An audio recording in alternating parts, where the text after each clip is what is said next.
अब दूसरी जो विशेषता है न्यूरोथेरेपी की कि मेडिकल साइंस के हिसाब से कोरिलेट कैसे काम कर रहा है कि मेडिकल साइंस ने कहा कि अगर हमारे शरीर के अंदर 3 सिस्टम या 3 ऑर्गन ठीक हैं तो हमें कोई भी बीमारी नहीं हो सकती, जिसमें हमारा रेस्पिरेटरी सिस्टम है, हमारा डाइजेस्टिव सिस्टम है और हमारा एक्सक्रीटरी सिस्टम जिसे हम किडनी कहते हैं, ये सिस्टम है।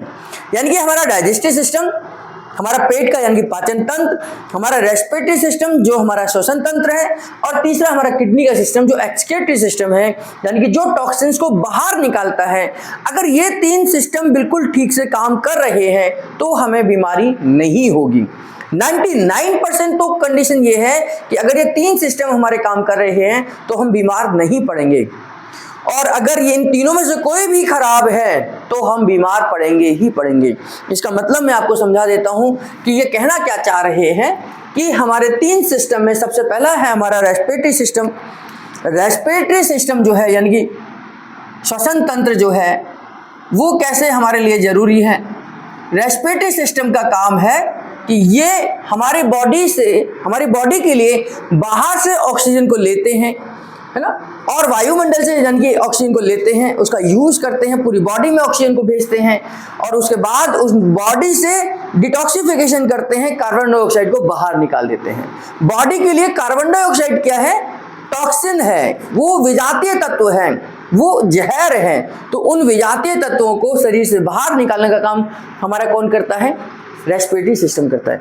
यानी कि गैसेस को रूप में, हवा के रूप में, वायुमंडल से जो भी हमने गैस ली है और उसका हमने यूज किया है, यूज करने का जो भी गैसेस बनी या जो भी बची या जो भी हमारे शरीर के अंदर गैसेस हैं वो सब शरीर से बाहर आनी चाहिए, नहीं तो कहीं ना कहीं वो हमारी बीमारी का कारण बन सकती हैं। जैसे कार्बन डाइऑक्साइड अगर शरीर के अंदर बनी रह जाए तो ये एसिड के लेवल को बढ़ा सकती हैं। अगर कार्बन मोनोऑक्साइड बन जाए तो ये जहरीली गैस है। अगर नाइट्रोजन रुक जाए तो अमोनिया बढ़ा सकती है। तो हमारे शरीर के लिए इन गैसेस का कोई भी यूज नहीं है। तो हमारा रेस्पिरेटरी सिस्टम की जिम्मेदारी है कि गैसेस के रूप में जो भी टॉक्सिन्स बॉडी के अंदर बन रहे हैं उन सबको बॉडी से बाहर निकालना।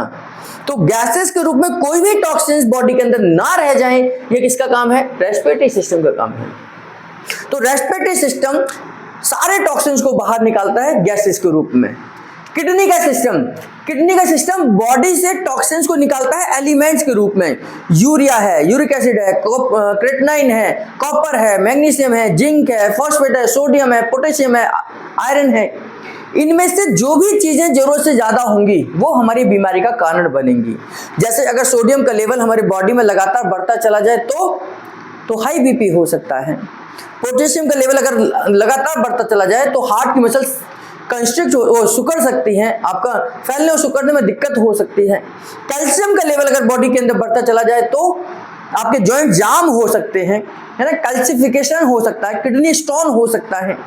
आयरन की मात्रा अगर जरूरत से ज्यादा बढ़ती चली जाए तो आपके अंदर आयरन वो खून गाढ़ा हो जाता है, उसमें आपको बहुत सारी तरीके के मेजर थैलेसीमिया जैसी बीमारियां भी हो सकती हैं, यानी कि आपका खून गाढ़ा हो सकता है, सर्कुलेशन में दिक्कत कर सकता है ना।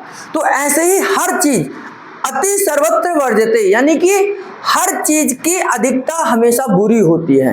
कोई भी जरूरत से ज्यादा चीजें होंगी तो वो बीमारी का कारण बनेंगी।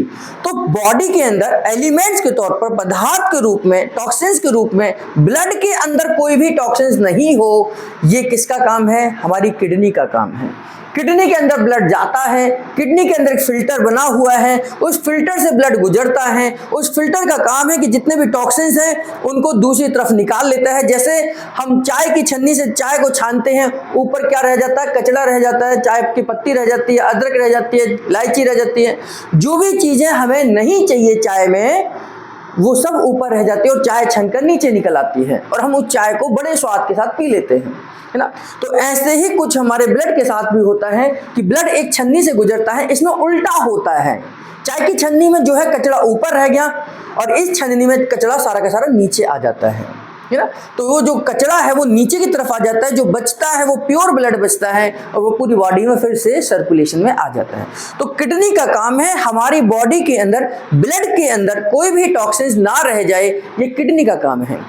तो किडनी जब तक ठीक से काम करेगी आपको टॉक्सिन्स नहीं जमा होंगे, चाहे वो यूरिया हो, यूरिक एसिड हो, क्रेटिनाइन हो, फास्फोरस हो, सोडियम हो, पोटेशियम हो, कुछ भी हो।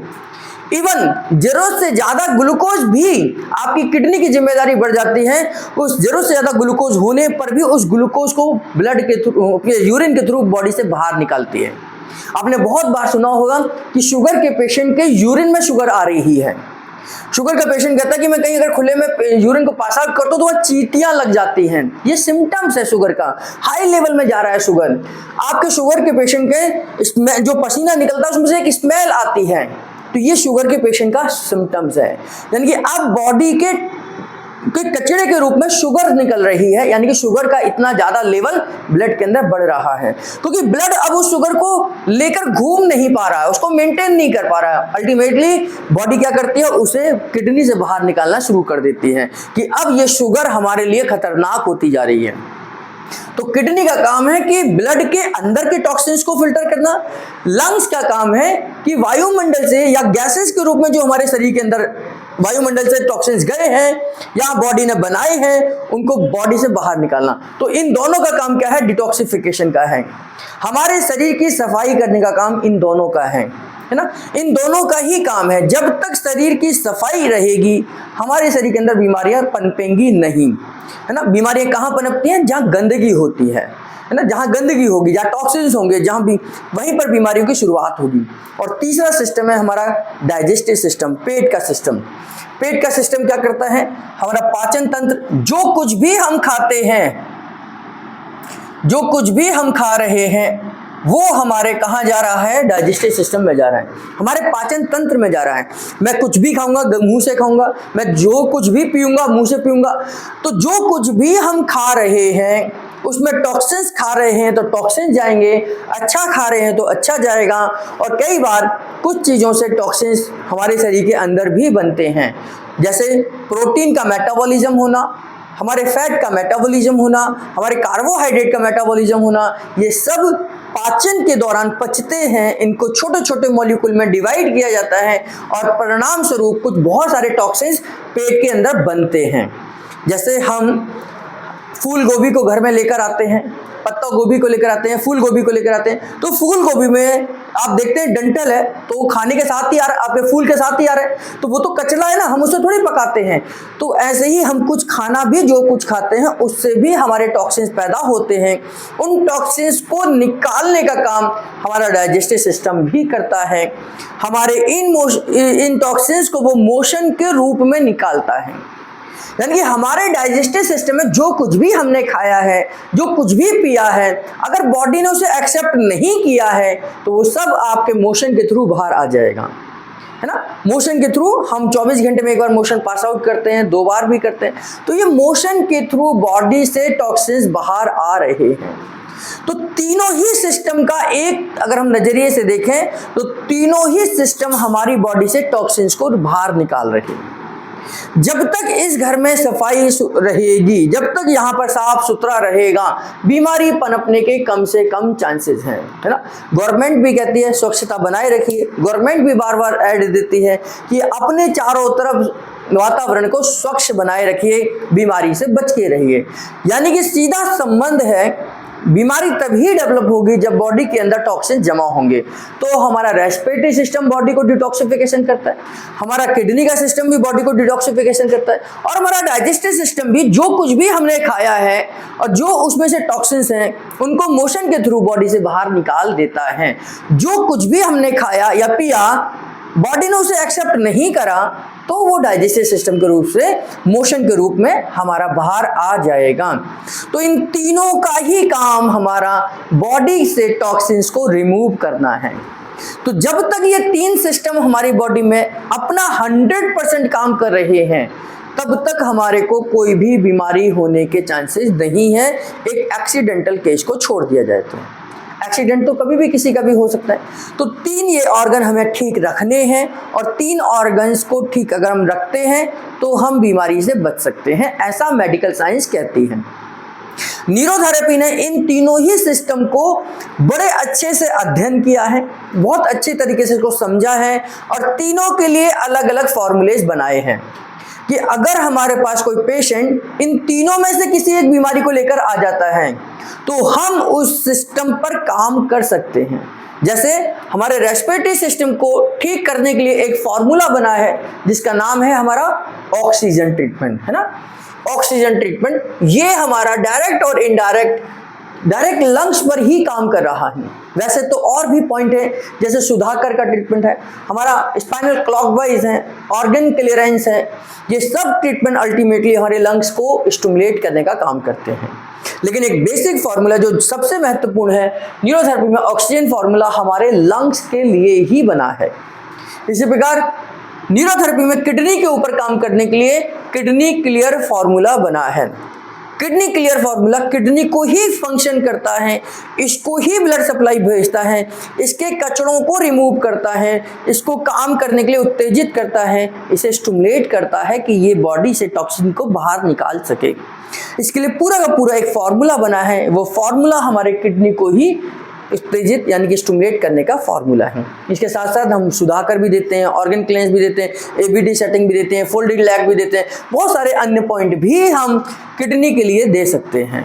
इसी प्रकार हमारा डाइजेस्टिव सिस्टम, इसके लिए तो बहुत सारे फॉर्मूलेज हैं हमारे पास में। सबसे ज़्यादा फॉर्मूले हमारे इसके पास डाइजेस्टिव सिस्टम के लिए है, पाचन तंत्र के लिए है, क्योंकि पाचन तंत्र हमारे शरीर का मेन आधार है। सारे शरीर के लिए, पूरी बॉडी के लिए रॉ मटेरियल हमारे कहाँ से मिलने हैं? हमारे पाचन तंत्र से ही मिलने हैं, हमारे डाइजेस्टिव सिस्टम से ही मिलने हैं। पूरी बॉडी के लिए जितना भी रॉ मटेरियल है, कार्बोहाइड्रेट है, फैट है, प्रोटीन है, मिनरल्स है, विटामिन है, रफेज है, वाटर है, ये सब कहाँ से मिलना है? हमारे डाइजेस्टिव सिस्टम से ही है। तो इसके लिए तो अनगिनत फॉर्मूले न्यूरोथेरेपी में हैं। नॉर्मल अजय नॉर्मल है, यूडीएफ है, वेटा प्लस न्यूगॉल है, एक्स हेपरिन है, हमारा ओल्ड यूडीएफ है, लार्ज फॉलिक ब्लैक है, यानी कि बहुत सारे कोल्ड ट्रीटमेंट है, बहुत सारे फॉर्मूलेज हैं। और डेली न्यूरोथेरेपी में एक नया फॉर्मूला डाइजेस्टिव सिस्टम के लिए बन रहा है। इतने सारे सेंटर्स पे डेली कोई ना कोई एक ना एक एडिट करके कोई ना कोई नया फॉर्मूला हमारे डाइजेस्टिव सिस्टम के लिए बन रहा है। तो न्यूरोथेरेपी की पकड़ ये समझाने की कोशिश कर रही है आपको कि हम मेडिकल साइंस को उन तीनों बातों को मानते हैं कि हमारा डाइजेस्टिव सिस्टम, हमारा रेस्पिरेटरी सिस्टम, हमारा किडनी का सिस्टम अगर गड़बड़ होगा तो बीमारी आएगी और हम बीमार पड़ेंगे। तो न्यूरोथेरेपी ने इन तीनों ही सिस्टम को स्टिमुलेट करना सीख लिया है, जानते हैं, कर सकते हैं, तो हम शरीर को स्वस्थ बनाकर रख सकते हैं। क्योंकि जब भी पेशेंट आएगा इनमें से कहीं ना कहीं एक ना एक सिस्टम गड़बड़ हो रहा होगा, तो हम इन तीनों सिस्टम को ठीक कर कर शरीर का उपचार करते हैं। और न्यूरोथेरेपी की पकड़ इन तीनों ही सिस्टम पर बहुत अच्छी तरीके से है। तो इस प्रकार से हम मेडिकल साइंस की उस रिसर्च का सम्मान करते हुए, उसके साथ कंधे से कंधा मिलाकर बात करते हुए हम डाइजेस्टिव सिस्टम को भी स्टिमुलेट कर सकते हैं, एक एक पार्ट को कर सकते हैं, डाइजेस्टिव सिस्टम के एक एक पार्ट को कर सकते हैं। हम डाइजेस्टिव सिस्टम के चैप्टर में पढ़ेंगे, बेसिक के उसमें आएगा कि हम इसोफेगस को कर सकते हैं, हम माउथ को कर सकते हैं, हम टंग को कर सकते हैं, हम सलाइवा बना सकते हैं, हम स्टमक को स्टिमुलेट कर सकते हैं, एचसीएल को प्रोड्यूस कर सकते हैं, स्मॉल इंटेस्टाइन को कर सकते हैं, लार्ज इंटेस्टाइन को कर सकते हैं, गॉल ब्लैडर, पैंक्रियाज, लीवर, इन सब को अलग अलग किसी ना किसी पॉइंट से हम स्टिमुलेट कर कर पूरे डाइजेस्टिव सिस्टम पर हमारा कंट्रोल है। ऐसा कोई भी पार्ट नहीं है जिस पर हमारे लिए हमारा कोई पॉइंट ना हो। तो हम डाइजेस्टिव सिस्टम में तो एकदम क्या कहते हैं एक्सपर्टाइज हैं कि हम डाइजेस्टिव सिस्टम से रिलेटेड हर समस्या का समाधान कर सकते हैं।